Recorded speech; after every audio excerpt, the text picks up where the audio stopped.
Hey everybody, welcome to your filters assignment. This week is focused, or this assignment is focused on basically the effects that you can put on a photo, and it will show me your understanding of layers.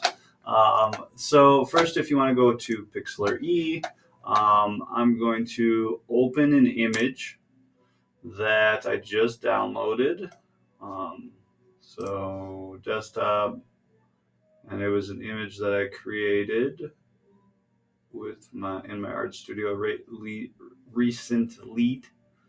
Here we go. So it is this one, Wisdom Small. So this is an image I made recently, and I kind of am curious what would happen if I put some filters on it. So the first step I'm doing here is I am unlocking the background layer, and I am going to make this image smaller, and I am going to duplicate it. So you can see here, when I click on it and I press Control C, Control V, it, sorry, Control C, Control V, nope. All right, so to duplicate it, what we're gonna do actually is we're gonna right click on this, and you can see here there's a lot of options. This is your background, it has 100% transparency, and it's locked or unlocked, visible, hidden, merge visible, merge down, flatten image, but the key here is the duplicate layer. So now that I have the duplicate layer, I have another one. You can see here I can line them up. Again, I'm going to right click, duplicate, and I'm going to line them up. All right, now let's see if I can get a selection on these.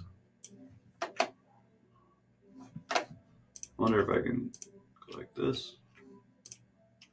And I'll just keep duplicating these quickly so that I have them all lined up.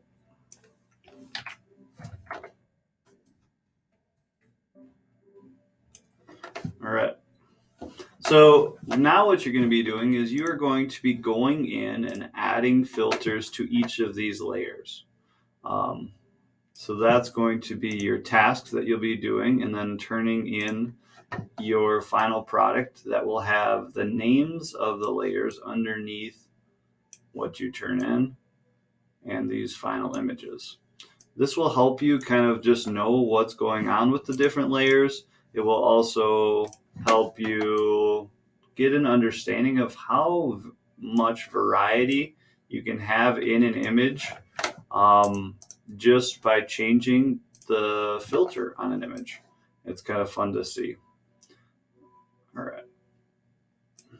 One last one here.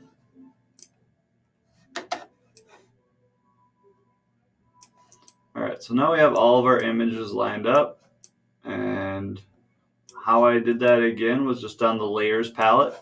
And you can see on these layers, you can see how when I select a layer, it shows me what image it's on. So now if I'm on a layer and I go to filter, you can see I have a bunch of different effects that basically I can put on it.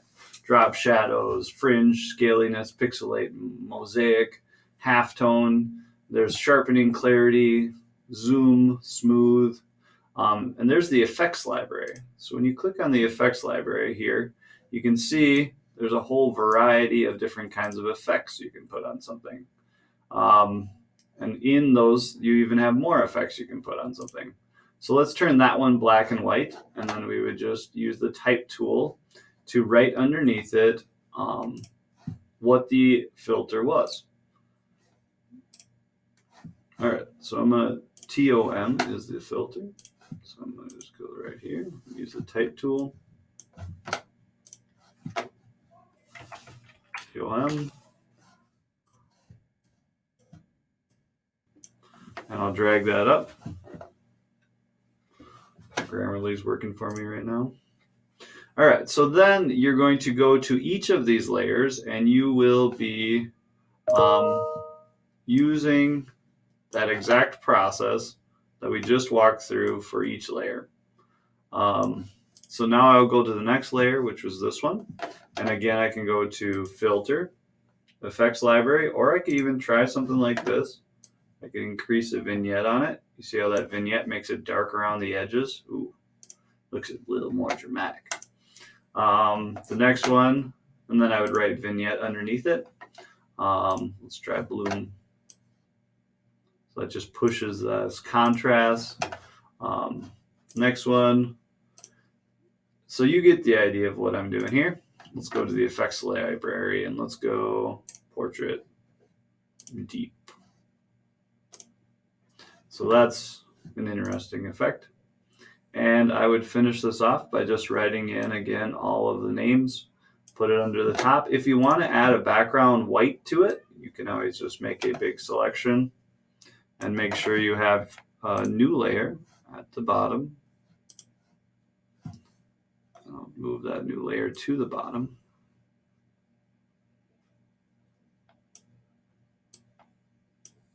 And then I would fill that selection in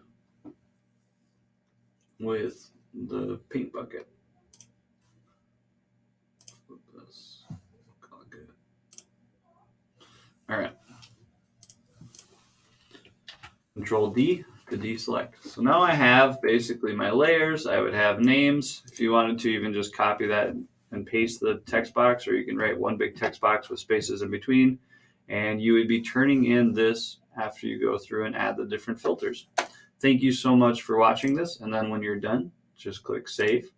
And PNG works great. Save it somewhere, download it, and then upload it to the course. Have a great day and good luck with playing with filters. Thanks.